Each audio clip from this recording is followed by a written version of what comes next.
আজি ভাবিলোঁ অকণমান নাৰ্চাৰীৰ পিনে ওলাই যাওঁ আৰু কেইডালমান চিজন ফুল মানে নাৰ্জী ফুল কিনি আনো। সোমাই অহা ৰাস্তাটোৰে দেখিলোঁ বগনভিলিয়াডাল ইমান সুন্দৰকৈ ফুলি আছিল, দেখি মই ৰ'বই নোৱাৰিলোঁ। লগতে মই ভিডিঅ' কৰাত লাগি গ'লোঁ। এয়া চিজন ফুল নাৰ্জী ফুল হয়, ফুলিবলৈ আৰম্ভ কৰিছে।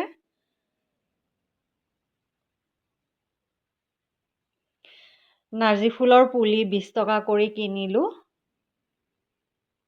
এয়া গোলাপ ফুল, বিভিন্ন কালাৰৰ গোলাপ ফুল আছিলে।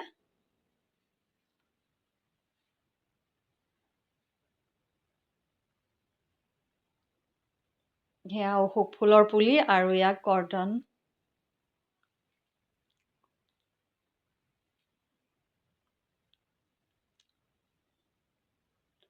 বহুত দিন ফুলৰ লগত নালাগিলে আকৌ ফুলবোৰৰ নামটোৱে পাহৰি যোৱা যায়। সেইটো ফুলটোৰ নামটো পাহৰিয়ে গ'লোঁ। আৰু এইডাল গাৰ্ডেনখন শুৱনি কৰিবৰ বাবে ৰোৱা হয়।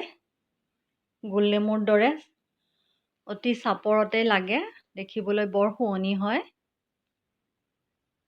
খাব পাৰি, খালে বহুত টেঙা বেছি হয়। এয়া হাইব্ৰিড নাৰ্জী ফুল। লোকেল জাতটো বোলে নাই, উপায় নাই, তাকে আনিব লগা হ'লোঁ আৰু। এইবোৰ লাহে লাহে ফুলিবলৈ আৰম্ভ কৰিছে।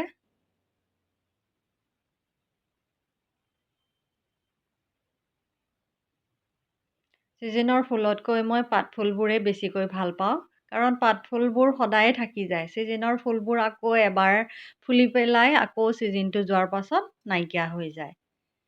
এইবোৰ ফুলাই নাই, লাহে লাহে ওলাইছেহে গছ পুলিবোৰ।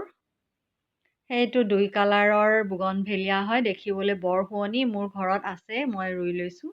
এইটো ৰঙা ৰঙৰ নাৰ্জী ফুল, এটা আনিলোঁ।